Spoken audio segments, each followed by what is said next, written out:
वजीर इत्तलात फवाद चौधरी ने कहा है कि सेनेट में मंजूर किए गए स्टेट बैंक तरमीमी बिल के बाद मरकजी बैंक एक आज़ाद इदारा बन जाएगा और पीपल्स पार्टी का मशकूर हूँ कि उन्होंने बिल मंजूर करवाने में बिलवास्ता साथ दिया।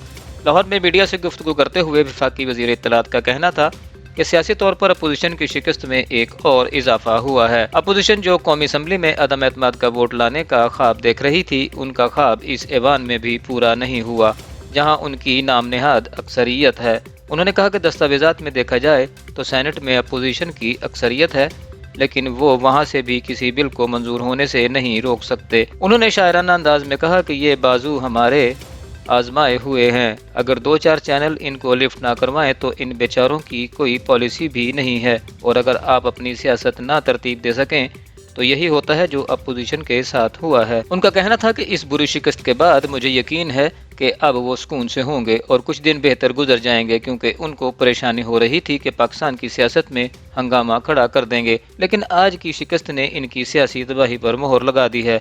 वज़ीर इत्तलात का कहना था कि इनमें कोई लीडर नहीं है।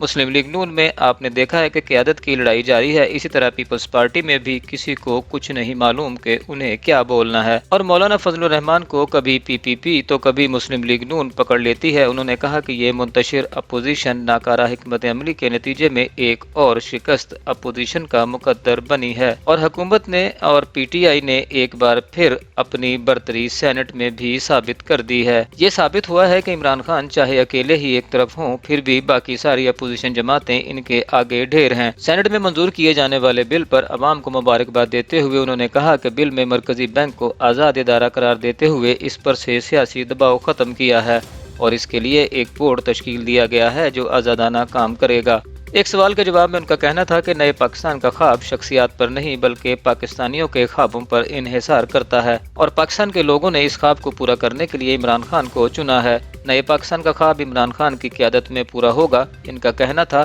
कि ट्रांसपेरेंसी इंटरनेशनल की रिपोर्ट में पहली बार हुकूमत और काबीना पर करप्शन का कोई इल्ज़ाम नहीं लगाया गया। हमारी पॉलिसियों ने पाकिस्तान के लिए गेम चेंज कर दिया है और पाकिस्तान पहली बार अपने पैरों पर खड़ा हो रहा है। एक सवाल के जवाब में फवाद चौधरी ने कहा कि यूसुफ रजा गिलानी साहब का शुक्रिया कि उन्होंने इस बिल में बिलवास्ता हुकूमत का साथ दिया। पीपल्स पार्टी ने भी इस मुल्क के मफाद में हुकूमत का साथ दिया है, इसलिए मैं कहता हूँ इन लोगों को कुछ नहीं पता, कभी एक दूसरे के साथ और कभी खिलाफ होते हैं। इनका कहना था कि नवाज शरीफ वापस नहीं आ रहे हैं, इनको लाया जा रहा है। बरतानवी अदालत ने इनकी वीज़ा में तोसी से मुतालिक फैसले और इस पर नज़रसानी दोनों अपीलें मुस्तरद कर दी हैं, जिसके बाद इस तरह की बातें की जा रही हैं कि वो वापस आ रहे हैं। एक सवाल के जवाब में वज़ीर इत्तलात ने दावा किया कि मुस्लिम लीग नून में मौजूद हमारे दोस्त पहला अदम एतमाद का वोट शाहिद खाकान अब्बासी और नवाज शरीफ के खिलाफ लाने वाले हैं।